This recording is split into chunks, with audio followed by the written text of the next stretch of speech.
નમસ્કાર પ્રણામ દોસ્તો, સ્વાગત છે તમારું એક નવા વિડીયોમાં। દોસ્તો, આજનો વિડીયો કપટી અને દગો આપનાર લોકોને ઓળખવા ખૂબ જ જરૂરી છે જીવનમાં, તો એના વિશે છે।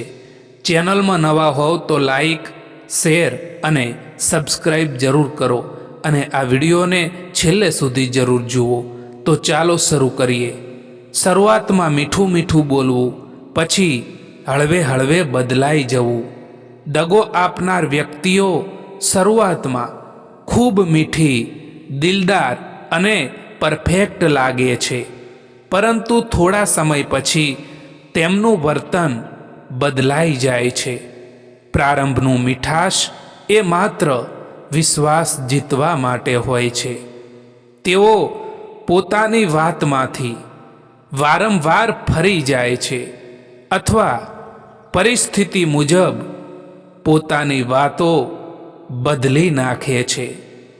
અસ્પષ્ટ જવાબ: જ્યારે તમે તેમને કોઈ સીધો પ્રશ્ન પૂછો ત્યારે તેઓ સ્પષ્ટ જવાબ આપવાના બદલે વાતને ફેરવી નાખે છે અથવા તમને જ દોષિત ઠેરવવાનો પ્રયત્ન કરે છે।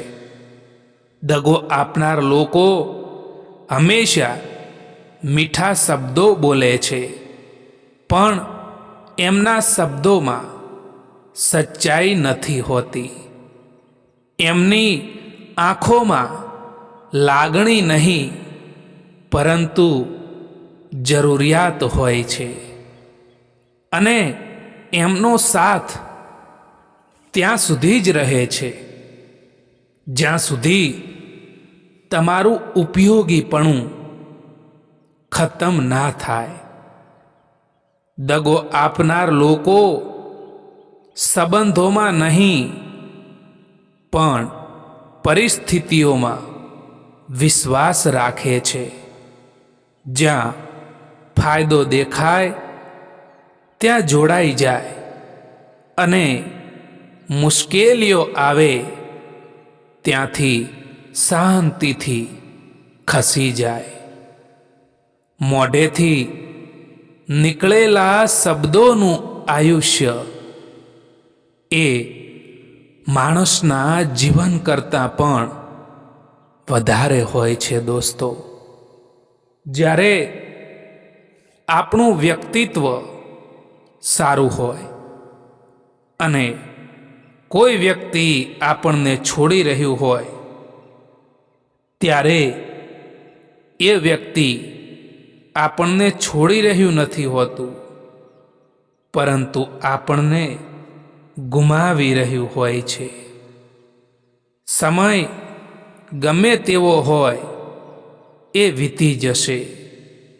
સુખમાં અભિમાન ન કરો અને દુઃખમાં હિંમત ન હારો।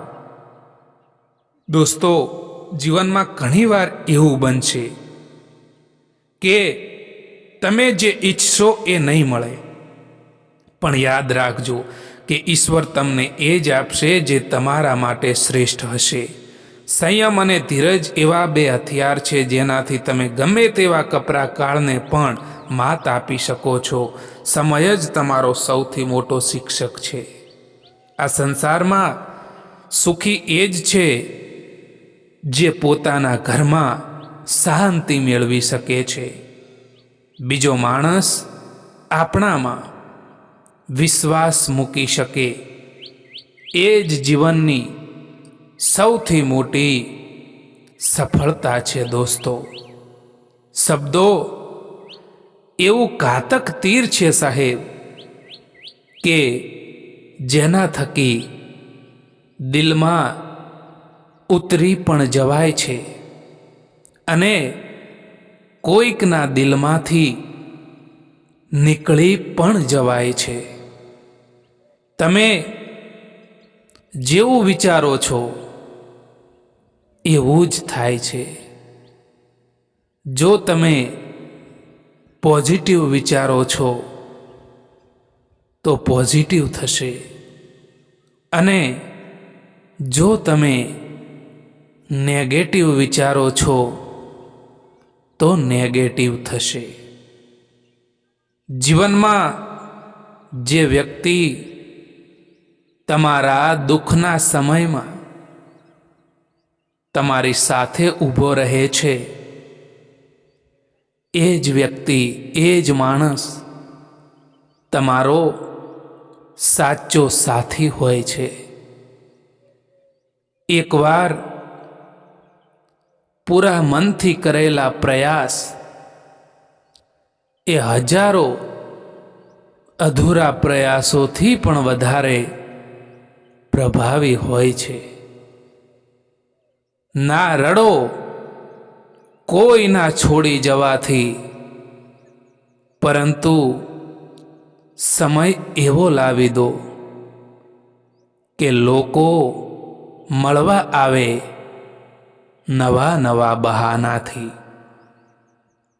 કોઈથી લગાવ રાખવો ને એ પણ સારું નથી હોતું દોસ્તો, કારણ કે એ જ લોકો હંમેશા આપણાથી દૂર થઈ જતા હોય છે, જેમનાથી આપણે સૌથી વધારે લગાવ રાખીએ છીએ.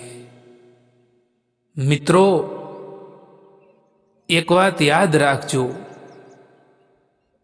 કે ક્યારેય પણ ભૂલીને પણ પોતાની વાતો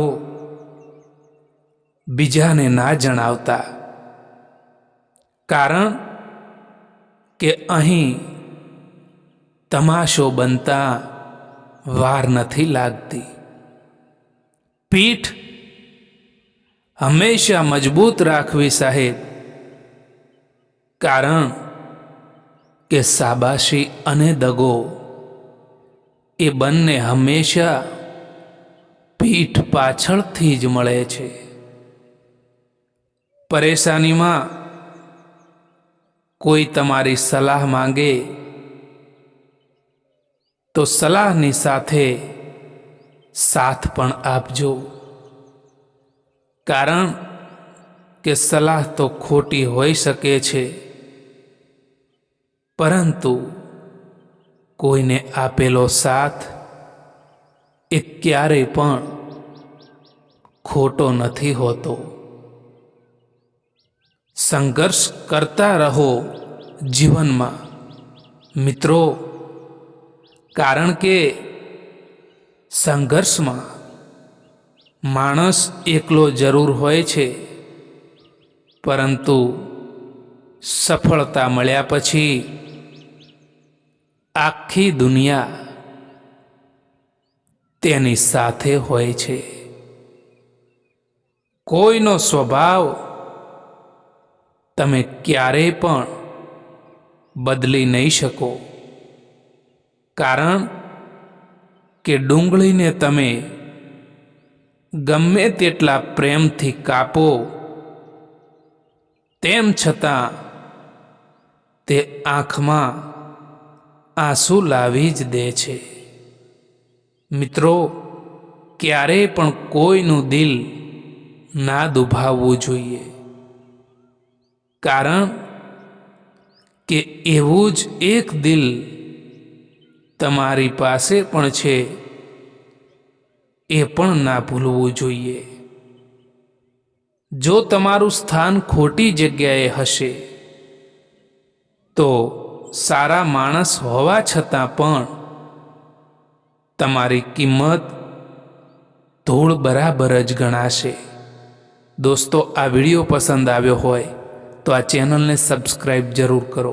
વિડીયો જોવા માટે આભાર.